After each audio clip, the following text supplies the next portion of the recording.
పల్నాడు జిల్లా నరసరావుపేట నియోజకవర్గంలో వలసల జోరు కొనసాగుతోంది. కోటప్పకొండ గ్రామం కొండకావూరు పంచాయతీ పరిధిలోని 30 వైసీపీ కుటుంబాలు టీడీపీలో చేరాయి. టీడీపీలో చేరిన వారికి చెదలవాడ అరవింద్ బాబు కండవా కప్పి పార్టీలోకి ఆహ్వానించారు.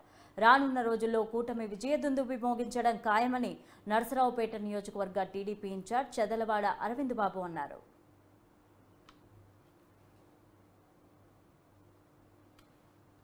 ఇవాళ నర్సరావుపేట అసెంబ్లీ సెగ్మెంట్ మొత్తం కూడా చాలా సంతోషంగా ఉంది.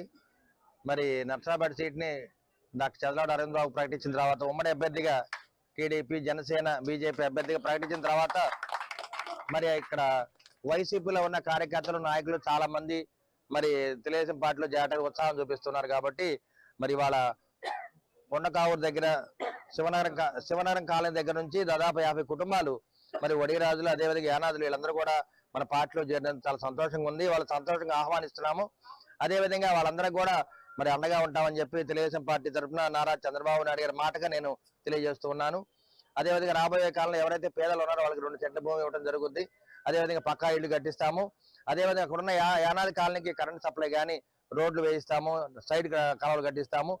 అదేవిధంగా అక్కడున్న యానాది కాలనీలో ప్రతి ఇల్లు దగ్గరుండి అదే స్థలంలో మేము దగ్గరుండి కట్టిస్తామని చెప్పి వాళ్ళందరూ కూడా మీడియా తరఫున మాట ఇస్తున్నాను. మేము వైసీపీ ప్రభుత్వంలో సపోర్ట్ చేసాం. వైసీపీ ప్రభుత్వానికి సపోర్ట్ చేసి గంప గుర్తుగా ఒకటి మొత్తం కూడా వైసీపీ కేసి గెలిపించుకున్నాం. కానీ మాకు ఇస్తామన్న పనులు చేస్తామన్న పనులు చేయటం మానేసి మమ్మల్ని పక్కన పెట్టేశారు. అందువల్ల ఈరోజు అరవింద్ బాబు గారి ఆధ్వర్యంలో మేము చేరి ఆయన దగ్గర మాట తీసుకొని ఇట్లా సంగతి మాకు స్థలాల అవసరాలు ఉన్నాయి, రోడ్ల అవసరాలు ఉన్నాయి, శ్మశానం బాగు చేసేది ఉంది, ఇలాంటివన్నీ కూడా వీటన్నిటికి కూడా సార్ చెప్పుకొని ఈ పార్టీలో మేము జాయిన్ అవ్వడం జరిగింది. మేము ఇక నుంచి అధిక సంఖ్యలో ఇంకా వలసలు వచ్చేవి ఉన్నాయి, మాలోనే ఇంకా ఉన్నాయి వలసలు వచ్చాయి.